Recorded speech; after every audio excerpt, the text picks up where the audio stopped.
Sosialisasi pemekaran Kelurahan Mangunsari dan Dukuh Salatiga dimulai BPN. Hadirat Tuhan Yang Maha Esa, yang mana atas rahmat dan hidayahnya kita masih diberi kesehatan, sehingga pada siang hari ini kita bisa berkumpul di gedung pertemuan Kelurahan Dukuh ini. Selanjutnya perkenankan kami akan memberikan materi terkait dengan pemutakhiran administrasi pertanahan.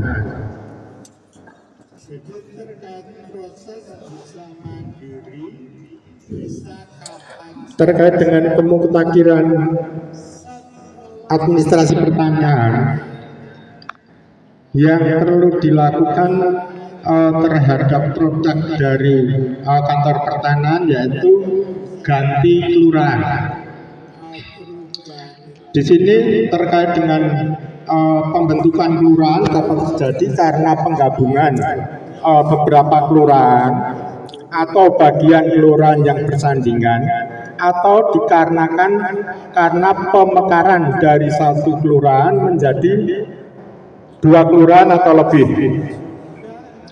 Terkait dengan pemekaran ini ada konsekuensi hukumnya dengan adanya pembentukan kelurahan baru, yaitu kelurahan yang asal atau lama itu dihapuskan atau menjadi tidak ada lagi. Pada tahap ini bisa dikategorikan terkait dengan tahap persiapan.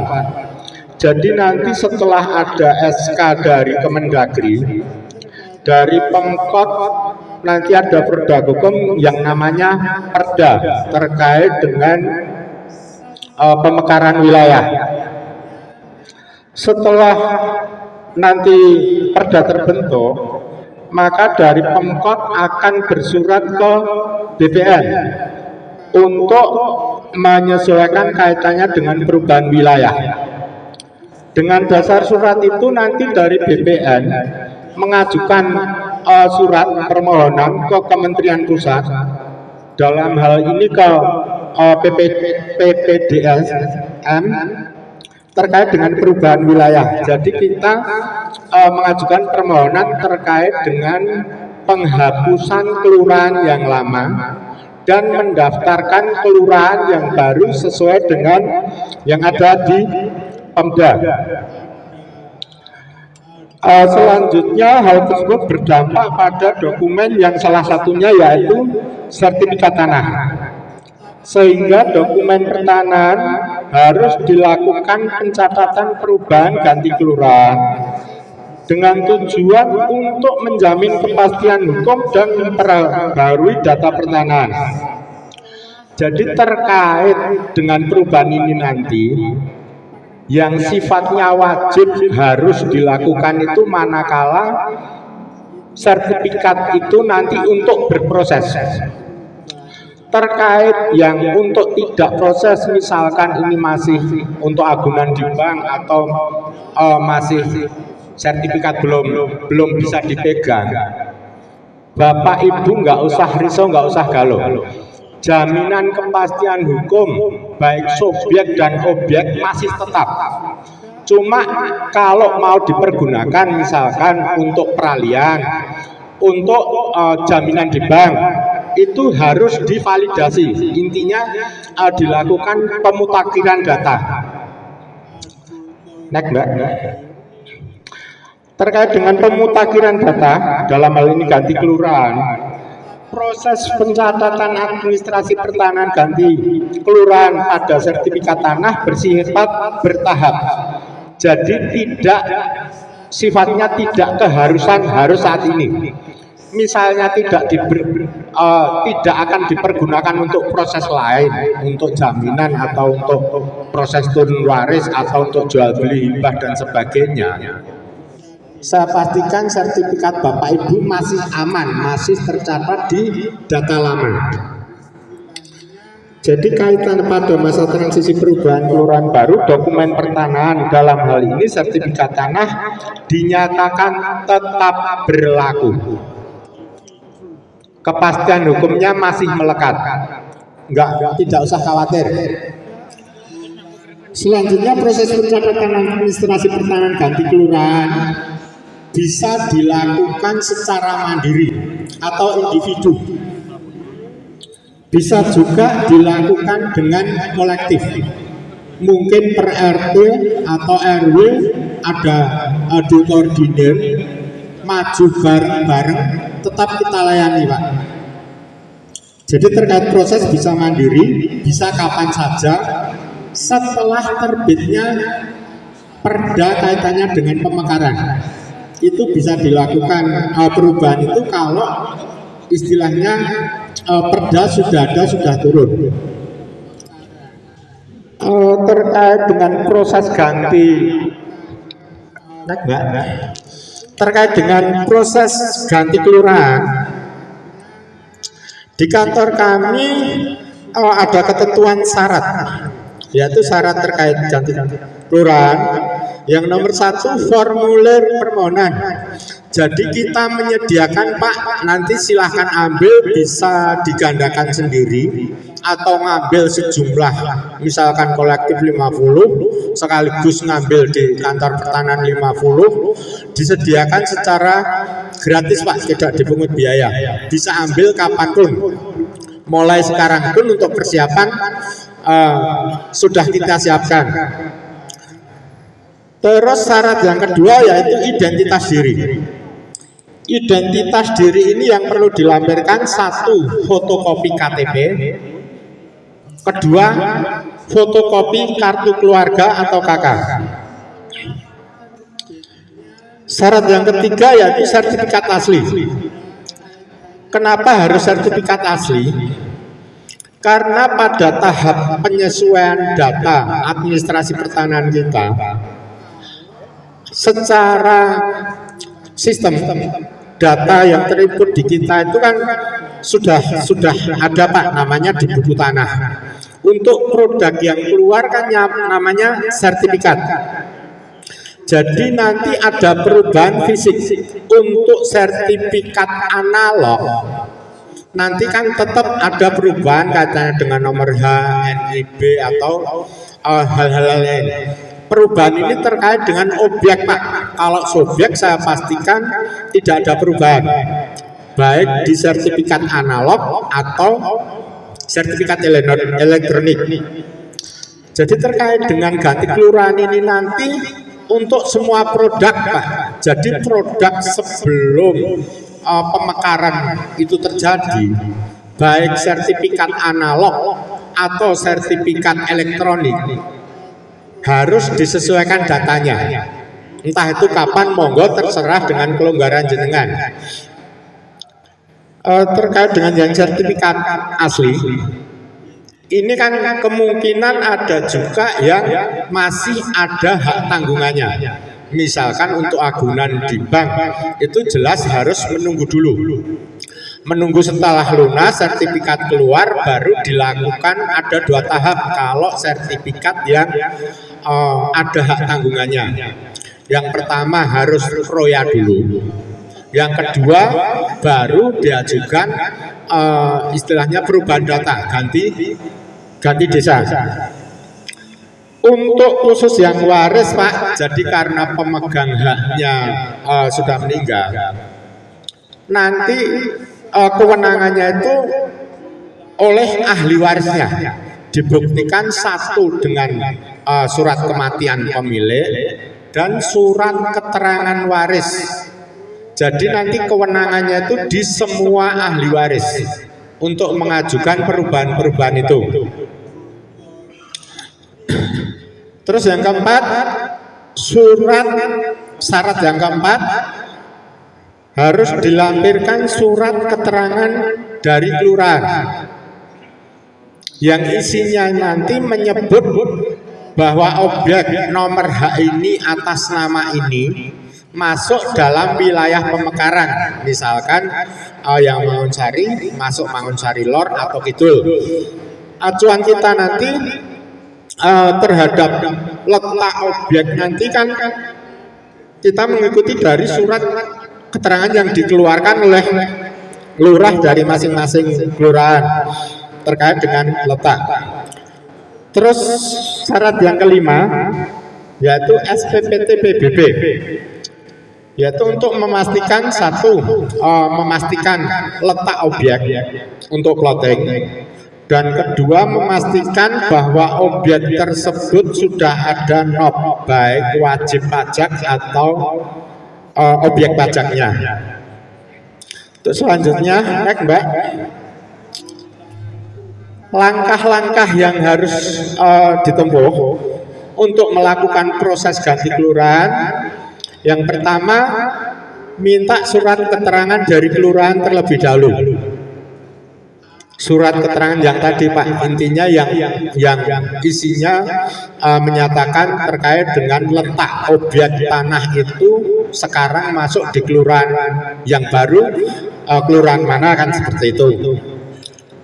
Setelah ngisi permohonan dan surat istilahnya syarat-syarat dipenuhi lengkap, diajukan saja ke loket pendaftaran di Kantor Pertanahan Kota Salatiga. Nanti sudah ada petugas terkait dengan pendaftaran itu. Setelah berkas dinyatakan lengkap, proses verifikasi oleh tim Kantor Pertanahan Kota Salatiga bisa dilakukan. Setelah itu baru penerbitan sertifikat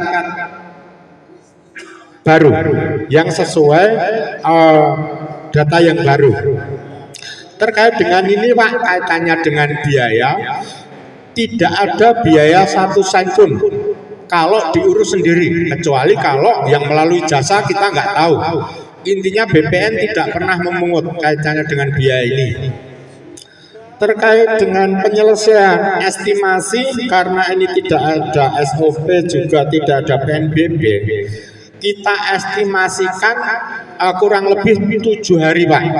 Kalau 7 hari belum selesai, jenengan bisa ke kantor menanyakan langsung, atau bisa WA ke Halo Kakak. Nanti akan kita tindak lanjuti. Sepanjang dokumen yang dilampirkan lengkap, saya berani menjamin kaitannya 7 hari selesai. Terus next Mbak, terkait dengan proses ganti kelurahan, data-data apa saja yang berubah. Jadi di awal sudah saya sampaikan terkait dengan perubahan ini, terkait dengan objek Pak, kaitannya dengan letak tanah. Apapun pengajuannya terkait dengan subjek, dalam hal ini pemilik, tidak ada perubahan sama sekali.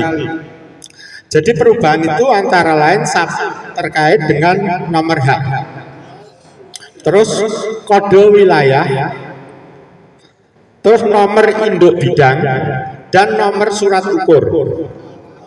Jadi nanti kalau Bapak Ibu dalam pengajuan itu sertifikatnya masih analog, nanti nomor-nomor itu cuma dicoret Pak, dicoret, kita paraf, kita ganti yang baru sesuai data di kantor kami.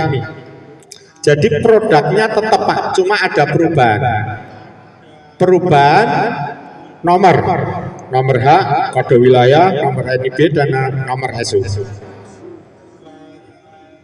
Kalau yang elektronik, karena sudah sertifikat elektronik, nanti produknya juga elektronik. Jadi objeknya berubah, nomor induk bidang elektronik NIBEL itu berubah, terkait dengan letak tanah juga, terkait dengan pemilik, subjeknya sama semua. Demikian terkait dengan ganti desa yang dapat kita sampaikan. Barangkali nanti belum ada kejelasan, bisa nanti ditanyakan saat sesi tanya jawab. Sekian dari saya, ada kurang dan lebihnya mohon dimaafkan. Wassalamualaikum warahmatullahi wabarakatuh. Sesi Dukcapil. Perkenalkan Pak, Ibu, nama saya Brian Hardianto. Kebetulan kalau Bapak Ibu sudah terbiasa ke Dukcapil, pasti tidak asing ya dengan saya. Biasanya saya menerima tentang konsultasi pendaftaran penduduk. Sebelum kita masuk lebih dalam tentang apa dampak pemekaran terhadap Adminduk. Saya akan sekilas bicara tentang apa Adminduk itu sendiri. Oke. Kalau menurut Bapak Ibu, Dukcapil itu apa? Produknya apa gitu aja Pak? Kakak ya, kakak leres ada KTP, ada akte perkawinan, akte kematian, akte kelahiran leres ya. Terus tugas kami itu adalah mencatatkan peristiwa kependudukan yang outputnya KK KTP, yaitu tentang juga pindah datang ataupun perubahan alamat yang seperti yang hari ini kita wacanakan, dan juga pencatatan peristiwa penting seperti adanya kelahiran, perkawinan, kematian, perceraian bagi non muslim, dan ada pengesahan anak dan seterusnya. Itu tugas kami. Ruang lingkup kami itu sebetulnya dalam bidang kami di Dukcapil ada 3 bidang. Bidang pendaftaran penduduk yang melingkupi tentang KKKTP tersebut, bidang pencatatan sipil yang melingkupi tentang akta-akta, dan bidang tentang pihak, yaitu tentang kerjasama yang berkaitan. Contoh, kalau jenengan punya BPJS, jenengan terdaftar di rumah sakit, itu kerjasama data dengan kependudukan, itu bagian pihak.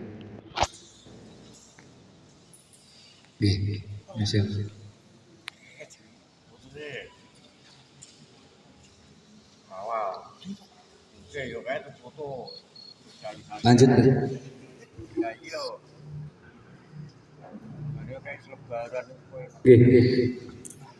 Dukcapil itu memang bukan pelayanan dasar, tetapi menjadi dasar dari semua pelayanan. Contoh, kalau jenengan mau melakukan pendaftaran SIM, apa yang ditanyakan pertama kali? Pasti KTP-nya dulu. Kedua, kalau jenengan mau melakukan penerbangan ataupun di bandara atau di stasiun, apa yang ditanyakan? KTP-nya dulu, identitasnya dulu. BPJS juga. Jadi sangat penting hari ini tentang bagaimana jenengan mengupdate terhadap perubahan alamat akibat pemekaran kelurahan.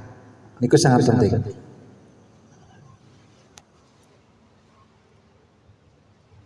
Ini akan saya singkat saja, langsung ke kita disepakati dulu banyak materi atau banyak tanya jawab.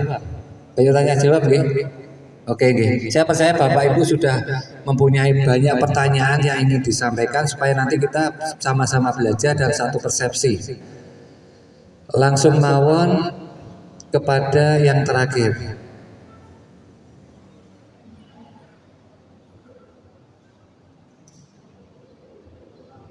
Next, sebelumnya. Lah ini, sebelumnya Mas. Mundur. Lah nggih. Langsung kepada ini. Bagaimana jika terjadi pemekaran kelurahan? Pemekaran kelurahan itu mengakibatkan keluar nomenklatur yang baru bagi kelurahan. Betul kan, nggih? Nah, itu makanya nanti pada waktu proses pindahnya atau pindah alamatnya tidak bisa dianggap dalam proses pindah dalam satu kelurahan, yaitu pindah antar kelurahan dalam satu kecamatan. Jadi nanti bahasanya macam, karena nomenklaturnya berubah. Kalau nomenklaturnya sama, masih duko, kalau seperti Bapak Ibu udah pengalaman ada pemecahan RT RW, itu cukup menggunakan formulir F106, itu sebelah kiri. Formulir F106. Nah, ini nanti digunakan apabila jenengan cuma merubah alamat tapi dalam satu kelurahan. Tetapi juga digunakan untuk apabila jenengan merubah elemen data di dalam kartu keluarga. Contoh, pada waktu jenengan melakukan perubahan kelurahan, di situ juga jenengan perlu mengupdate tentang pendidikan lare-larenya. Dulu lare-larenya di KK masih SD, banyak atau enggak? Nah, itu diupdate sekalian. Jadi tolong untuk proses ini dimanfaatkan semaksimal mungkin. Jadi nanti pada waktu proses sinkronisasi data atau mengupdate tentang pemekaran, jenengan juga melakukan memperhatikan tentang elemen lain di kartu keluarga tersebut. Oke. Kembali geser. Oke. Yang tadi ya. Lihat ya. Ada dua mekanisme yang kita tawarkan. Mekanisme pertama yaitu mekanisme secara mandiri. Secara mandiri yaitu yang bersangkutan atau penduduk datang langsung ke Dukcapil untuk melakukan perubahan pelaporan tentang perubahan kelurahannya. Itu mandiri. Syaratnya apa? Membawa KK, KTP, KIA, isi F106 apabila tadi perlu melakukan update tentang biodatanya, pendidikan anak, mungkin nama, mungkin status perkawinan, nanti juga ditambahi F103. F103 itu adalah pelaporan pindah datang. Nanti formulirnya akan kami siapkan, kami bantu. Nanti mekanismenya nanti kita akan bekerja sama dengan kelurahan. Jadi ini mekanisme pertama yaitu mandiri.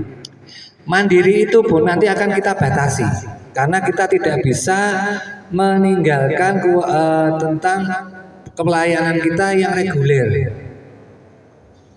Jadi nanti akan kita kuotakan. Jadi apabila nanti penduduk di jenengan ada yang terburu-buru pengen mengajukan sendiri, nanti harus koordinasi juga dengan Pak RT. Nanti Pak RT koordinasi dengan tim yang akan terbentuk. Jadi jangan sampai karena keterbatasan kami SDM kami cuma 30 itu harus melayani dari berbagai macam pelayanan. Itu paling maksimal kami biasanya sehari itu 400-500 pelayanan. Niku. Bagaimana kalau pemecahan pemekaran ini berakibat terhadap 20.000 perubahan KK KTP? Kami akan mengalami kesulitan. Makanya itu kami mohon kerjasamanya. Nanti kita menggunakan metode kedua yaitu pengajuan secara kolektif. Pengajuan secara kolektif itu apa? Pengajuan yang dikuasakan atau diwakili biasanya oleh Pak Ketua RT masing-masing. Jadi Pak Ketua RT nanti menjadi fasilitator untuk mengumpulkan KK KTP dari masyarakat, mengisi formulir juga diserahkan masyarakat untuk diisi. Nanti jenengan paket satu-satu sesuai dengan kartu keluarga, nanti jenengan tumpuk dan diurutkan. Ada nanti yang kedua apa? Yang pertama ada surat pengantar. Nanti Pak RT membuat pengantar dulu. Pengantar itu berguna untuk kuasa terhadap kepengurusan adminduk. Jadi dalam undang-undang pelindungan data itu tidak bisa semua orang melakukan perubahan elemen di orang lain. Harus ada surat kuasanya. Sepakat ya?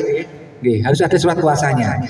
Nah, surat pengantar ini berguna untuk menjadi pengganti surat kuasa. Pengganti surat kuasa. Pengantar RT RW yang biasa itu. Nanti jenengan nunjuk, mungkin kalau Pak RT sendiri yang berkenan monggo, atau jenengan nunjuk sekretarisnya monggo untuk mengurusi itu. Yang kedua, membuat tabel kendali. Di tabel kendali itu ada yang pertama nomor, kedua nama, ada nomor kepala keluarga, ada jumlah KTP, ada jumlah KIA. Kenapa perlunya tabel kendali? Untuk memastikan bahwa permohonan yang jenengan ajukan ke kami itu tidak tercecer. Contoh, saya Brian,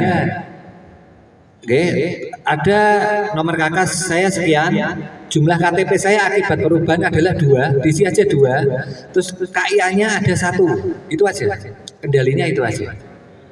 Itu dibikin tabel.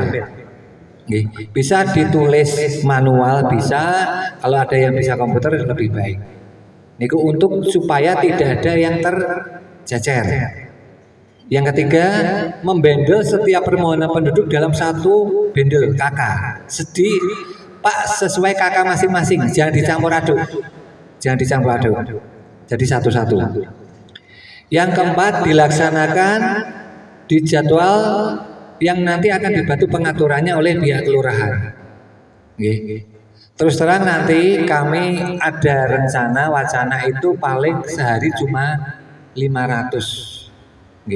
Jadi nanti harapan kami nanti dibantu oleh pihak kecamatan dan kelurahan, jangan serempak lah. Nanti kasihan, nanti kalau tidak selesai nyusul bapak ibu RT juga yang dioyak-oyak warganya. Jadi nanti kami akan tentukan jadwalnya, kapan RT berapa, RW berapa itu untuk melakukan proses itu.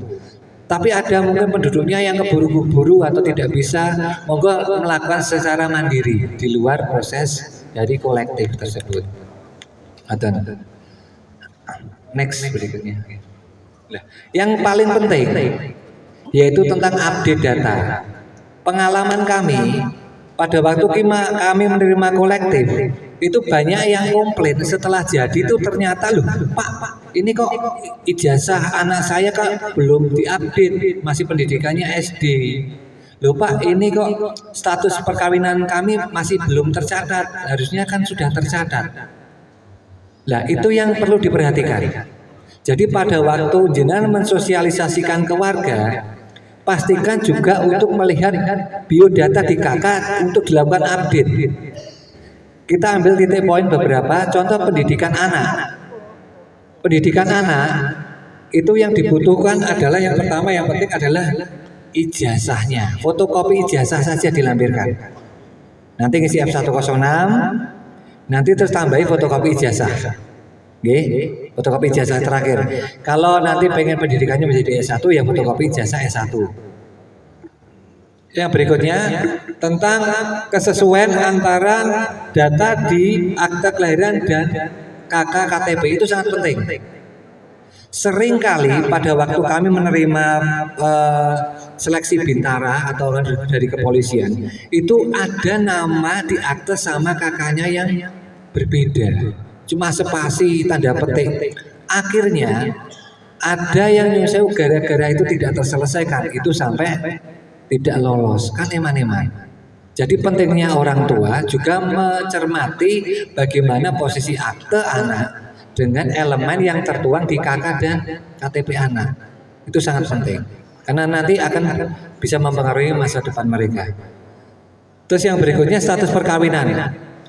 Status perkawinan yang sering muncul menjadi dialektika di masyarakat yaitu status perkawinan kawin belum tercatat.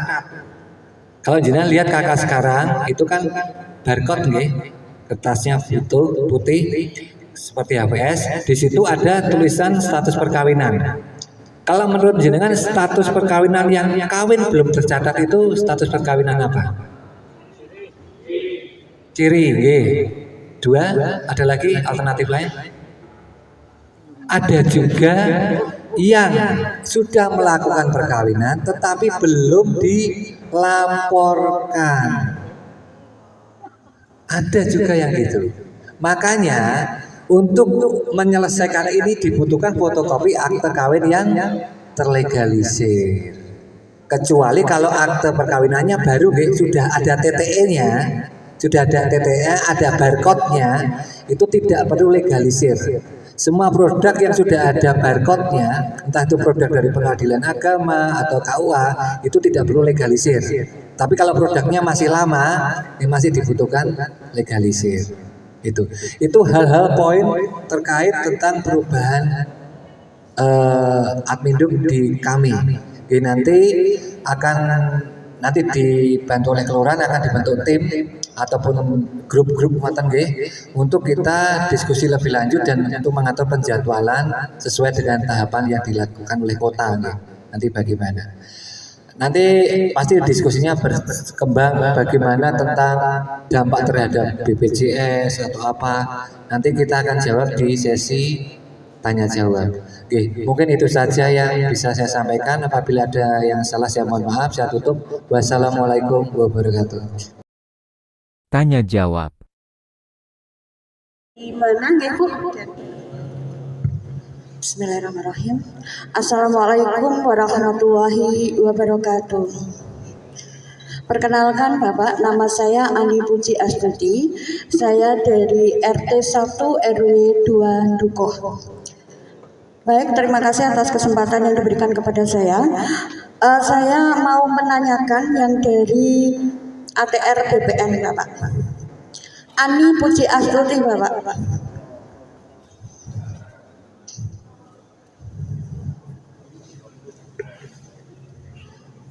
Baik Bapak, apabila yang saya tanyakan, apabila sertifikat kita itu APHT ya Pak ya, otomatis nanti kan akan terjadi royal. Dalam pengiriman data ke kelurahan ini tentunya nanti kan ada pemutakhiran sertifikat. Yang saya tanyakan dari royal ini, apakah nanti tetap sertifikat lama atau nanti akan berubah ke sertifikat elektronik Bapak? Terus kira-kira jangka waktunya berapa lama prosesnya? Terima kasih, itu dulu Bapak. Assalamualaikum warahmatullahi wabarakatuh.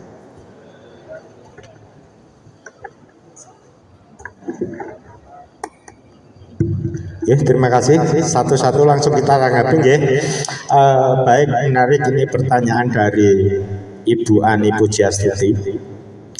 Tadi kan sudah saya sampaikan intinya terkait dengan sertifikat yang ada hak tanggungannya. Maka kan proses untuk kaitannya dengan penyesuaian data, pemutakhiran data dilakukan 2 kali. 1, roya harus dilakukan terlebih dahulu. Jadi terkait dengan roya, karena ini ada PNBP, nanti terbitnya itu sertifikat elektronik. Setelah itu baru diajukan ganti desa Bu. Jadi kan saya sampaikan tadi terkait sertifikat yang masih analog, produk keluarnya masih analog, itu kalau langsung kaitannya dengan proses ganti kelurahan, ganti desa. Kalau ini kan kaitannya dengan roya, nanti kan terbitnya elektronik, baru setelah keluar sertifikat dengan kelurahan yang lama, baru nanti diajukan ganti kelurahan dengan syarat yang sama persis. Barangkali nanti Bapak RT atau RW tadi kan udah saya bagian sebagian ini, nanti bisa diperbanyak gedok tular untuk teman-teman yang lain. Mungkin itu Bu jawabannya. Terima kasih. Jangka waktu sudah saya sampaikan tadi sama Bu, jadi estimasi 7 hari. Kalau untuk roya itu kan SOP-nya sudah jelas. Nah, terkait yang di luar SOP, karena tidak ada PNBP, itu kan saya singgung tadi kaitannya dengan ganti desanya. Ganti desa itu estimasi mungkin bisa kurang, mungkin bisa lebih, tapi nggak terlalu panjang, tergantung kaitannya dengan valid tidaknya data di sertifikat.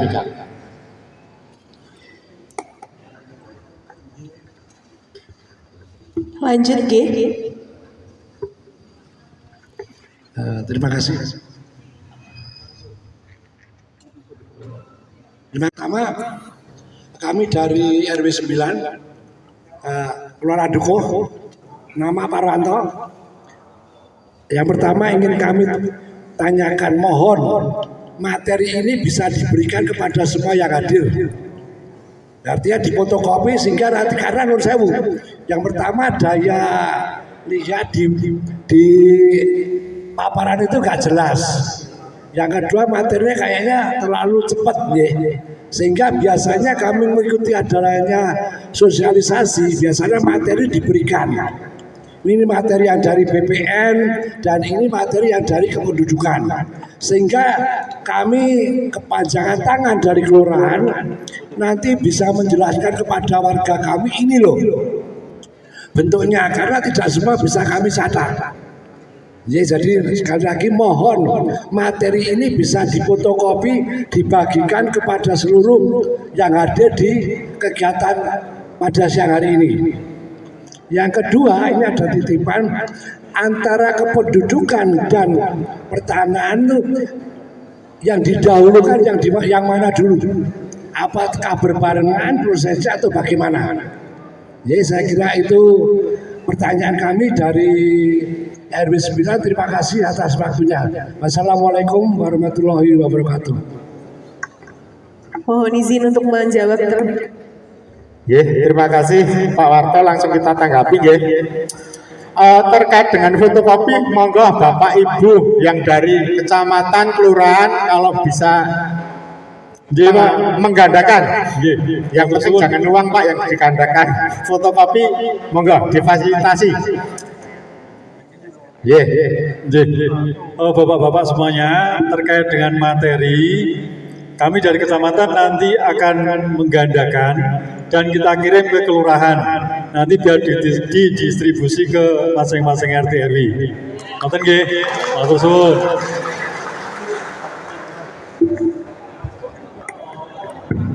Saya lanjut pertanyaan yang kedua. Mana yang harus didahulukan, kependudukan atau pertanahan? Kalau menurut saya kependudukannya lebih dulu, tapi tergantung juga karena untuk perubahan ganti kelurahan kan kita tidak menuntut dengan KTP baru. Intinya bisa dilakukan setelah intinya di kantor kami siap setelah ada kaitannya dengan verifikasi dari pusat. Jadi intinya kalau sertifikat tidak buru-buru digunakan, jenengan simpan aja, katakanlah aman. Yang dituntut keharusan itu manakala mau digunakan untuk proses, baik itu untuk agunan, baik itu untuk turun waris, ataupun untuk jual beli, hibah dan lain sebagainya. Itu nanti sifatnya harus dilalui. Jadi kaitannya dengan pembuatan akta, karena itu sudah dalam tanda kutip di kelurahan baru belum terdaftar. Untuk pembuatan akte peralihan misalkan hibah atau jual beli kan harus sertifikat itu tervalidasi, harus ganti kelurahan lebih dahulu. Kalau mana yang lebih cepat, saya kira ya yang lebih urgent kaitannya dengan kependudukan. Tapi monggo intinya setelah masing-masing satker baik Dukcapil atau BPN sudah siap, kalau bisa lebih cepat lebih baik, mungkin kan seperti itu. Ya Pak, terima kasih.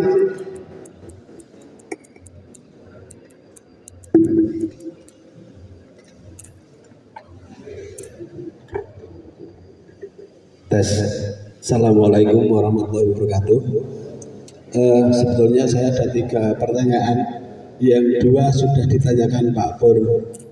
Tetapi kalau boleh saya usul untuk yang pertama berkaitan dengan penyebaran materi, mungkin lebih mudah bila materi itu disampaikan ke Pak Camat melalui WA saja Pak. WA nanti dari Pak Camat ke Pak Lurah, dari Bu Lurah ke RW, dari RW ke RT, itu hanya hitungan detik Pak. Hanya hitungan detik sudah sampai.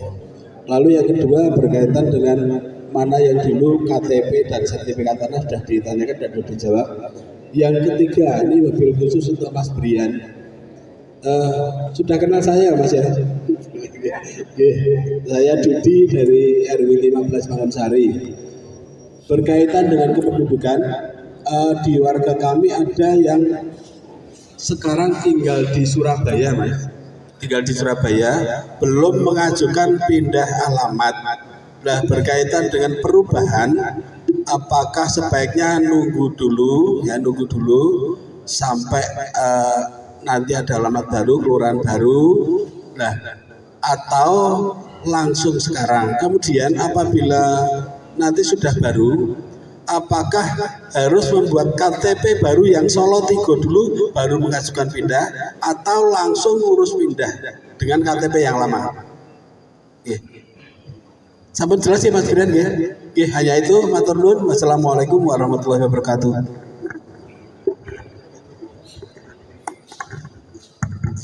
Terima kasih Pak Dudi. Beliau senior kami di kebudayaan. Untuk update informasi sebetulnya kan masyarakat itu wajib untuk melakukan update informasi itu maksimal 30 hari Pak. Jadi setiap kali dia melakukan perubahan alamat ataupun melakukan perubahan apapun itu harusnya segera untuk dilaporkan. Tadi pertimbangannya apakah untuk efisiensi dan seterusnya. Karena nanti endingnya juga berubah lagi. Kalau saran saya, kami tidak menutup tentang yang namanya pelayanan dasar. Kadang masyarakat itu kita bicara tentang efisiensi, tetapi dia bicara selak butuh untuk apa gitu nggih. Nah itu monggo tetap kita layani Pak Didi. Tetap kita layani untuk segera melaporkan bahwa dia sudah pindah ke sini pamannya. Dia untuk pindah ke sini nanti kita terbitkan sesuai dengan nama kelurahan yang masih lama. Nanti pada waktu nanti suatu saat dia melakukan kita sudah melakukan pemekaran kelurahan, kita bisa layani lagi. Tetapi prioritasnya adalah tidak menghentikan pelayanan dasar. Tetapi kalau itu dia tidak emergensi, tolong untuk ditahan dulu, di hold dulu sampai nanti proses dari pemekaran ini terjadi. Terus terang, keping KTP kami itu dijatah dari kementerian, bukan dari produk kami sendiri. Kami dijatah itu cuma 4.000 sebulan untuk seluruh urusan adminduk sekota Salatiga. Bisa dibayangkan bagaimana akibat terhadap pemekaran ini. Tapi kami sudah berupaya untuk melakukan upaya-upaya pemenuhan keping KTP. Kami sudah berupaya. Salah satunya kami sudah nabung. Yang keduanya kami juga nanti akan melakukan koordinasi tadi seperti penjadwalan supaya tidak kolab sesuai dengan kemampuan keping dan seterusnya. Jadi nanti kami kembalikan ke masyarakat. Apabila masyarakat selak butuh untuk pelayanan lainnya, kami persilahkan tidak apa-apa. Tetapi kalau tidak selak butuh, monggo di hold dulu atau ditahan dulu, nunggu proses dari pemekaran ini terjadi. Oke, ngoten nggih, atur suwun.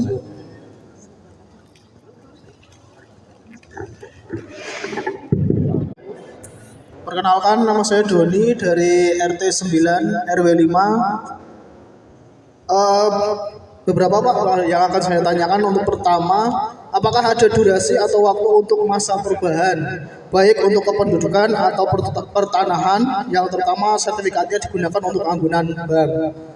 Untuk yang kedua, jika kolektif, apakah hanya satu surat atau per sertifikat atau tetap satu sertifikat satu surat yang pengantar kelurahan tadi Pak.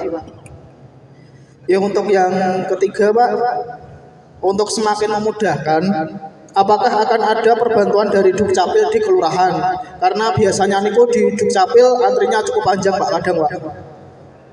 Ya untuk yang berikutnya sama Pak, untuk soft file apakah bisa dibagikan juga Pak melalui WA Pak, terutama terus sambil menunggu untuk yang materinya dicetak gitu Pak. Dan kemudian yang terakhir, apakah ada yang nanti yang bisa dihubungi jika ada pertanyaan di kemudian hari Pak, terutama lewat WA atau sosmed Pak. Mohon Pak, terima kasih Pak.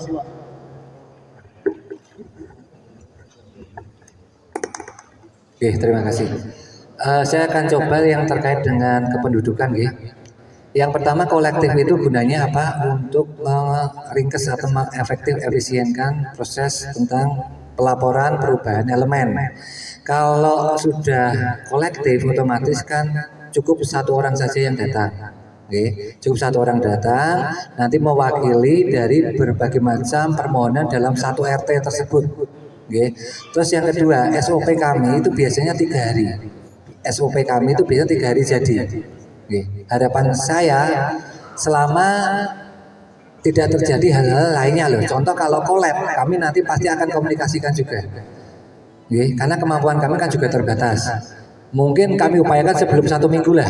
Sebelum 1 minggu sudah jadi. Bagi yang terjadwal, kami upayakan begitu. Terus yang berikutnya, kami percaya dari pihak kelurahan apa nanti akan memfasilitasi tentang komunikasinya. Dan pasti ada fasilitas tentang komunikasinya. Nanti semoga nanti kami bisa hadir juga di sana sekaligus bisa menjawab apabila ada pertanyaan dari warga yang ditanyakan ke jenengan. Harapannya apa? Oke, ini dari kami Pak.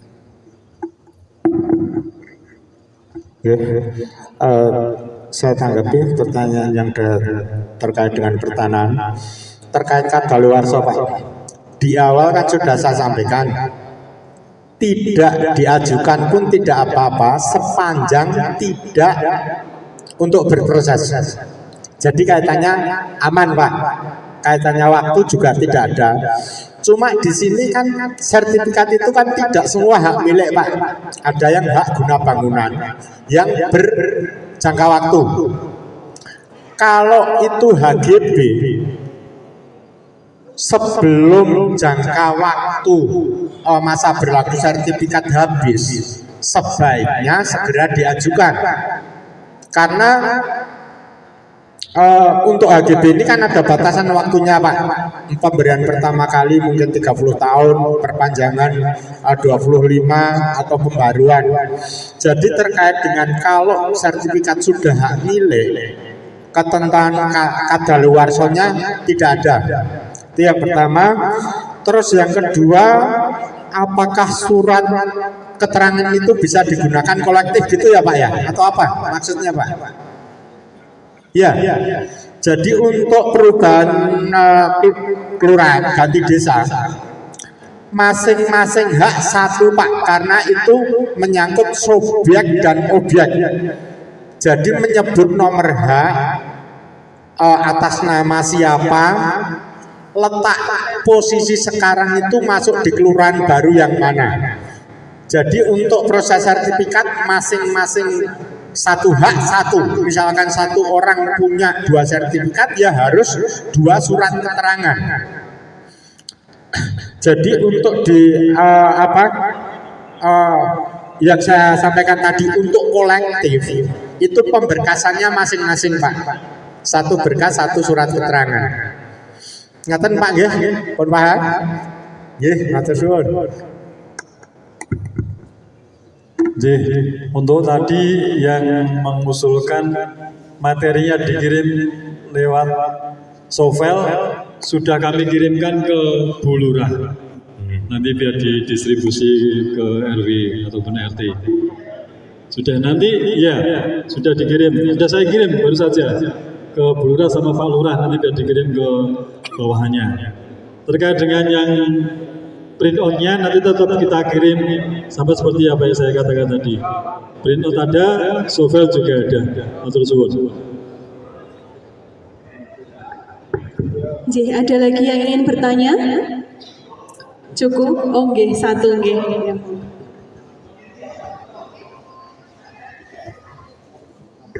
Oke, mudah-mudahan yang terakhir, paling akhir, ya saya Pak Mahmud dari Grogol RT 3 RW 8. Ini yang paling dasar saja dulu Pak. Ini bicara pemekaran, itu kira-kira itu eksekusinya itu kapan begitu Pak ya? Kalau kita mau Bapak bicarakan sama warga, itu kapan toh gitu ya?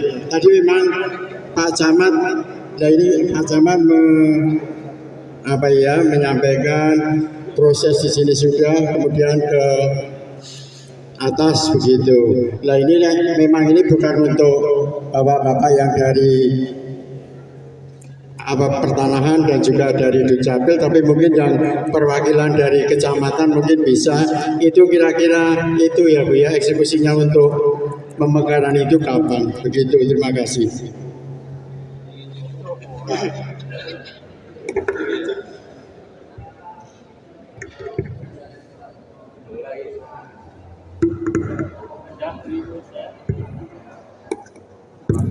Ya, terima kasih. Akan saya tanggapi terkait dengan eksekusinya kapan. Jadi di tahap awal tadi sudah saya sampaikan kaitannya dengan tahap persiapan. Intinya kan kalau SK dari Kemendagri sudah turun, baru nanti Pemkot itu kan membuat perda dulu Pak.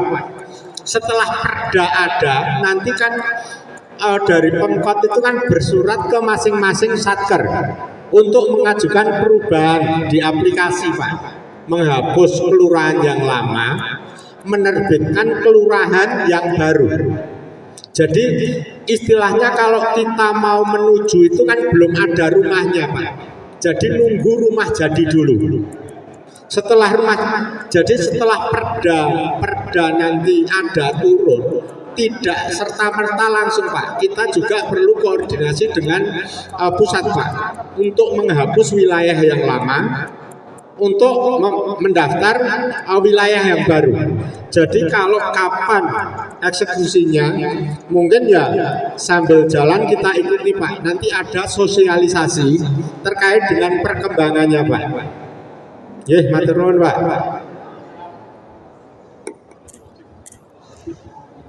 Saya nambah sebentar mawon. Pertanyaan ini mungkin akan muncul saat jenengan menyampaikan sosialisasi ini ke masyarakat. Setelah KTP kakak saya berubah, BPJS piye? Terus apakah anak saya nanti mau daftar sekolah gara-gara kakak berubah belum ada 1 tahun nanti ketolak karena SNBP karena zonasi. Ya, zonasinya berubah.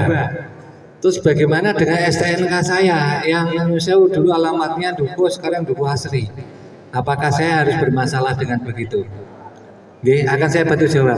Karena itu nanti pasti akan menjadi pertanyaan warga saat jenengan melakukan sosialisasi tersebut.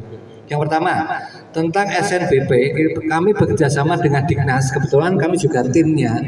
Apabila syarat yang diumumkan yaitu kakak harus lebih dari 1 tahun untuk zonasi, untuk zonasi atau wilayah domisili, kakak lebih dari 1 tahun dengan orang tuanya, itu kan biasanya gitu aturannya. Tapi kakaknya kan nanti belum ada 1 tahun. Nanti pihak operator Dignas akan secara sistem mengkonfirmasi kami apakah anak tersebut kurang dari 1 tahun atau tidak. Jadi sudah ada solusinya. Jadi jangan khawatir akibat perubahan kakak yang berakibat kakak kurang dari 1 tahun, takutnya tidak bisa masuk jalur zonasi sekolah. Itu sudah ada mekanismenya. Jadi aman. Aman ya. Yang kedua, terhadap BPJS. Kalau BPJS kemarin pengalaman yang sudah ada, mereka bisa melakukan update secara aplikasi JKN. Kalau Bapak Ibu sudah ada aplikasi, bisa melalui aplikasi JKN, atau kalau belum ada bisa konfirmasi ke BPJS langsung kantornya. Nanti tinggal di print out kan dan mengisi formulir. Jadi tidak ada permasalahan. Sistem kami itu sistem yang digunakan oleh semua kementerian. Saat jenengan sekarang berubah RT-nya, itu data kementerian lainnya juga sama, sudah berubah. Cuma permasalahannya itu kan harus secara kementerian lainnya tidak bisa serta-merta mengiyakan, harus ada permohonan atau formulir dari penduduk yang bersangkutan. Ini terkait tentang Undang-Undang Perlindungan Data, sehingga jenengan harus mengisi formulir juga. Tapi intinya data jenengan sebetulnya sudah berubah, jadi aman. Untuk STNK nanti semoga aja tidak bermasalah. Kalau bermasalah nanti biasanya pihak kelurahan membantu dengan surat orang yang sama. Ya, jadi Bapak Ibu jangan khawatir terhadap pemekaran yang akan berakibat ke dokumen lainnya selama nanti jenengan ikuti aja regulasi terhadap perubahan tersebut. Mungkin itu aja lagi.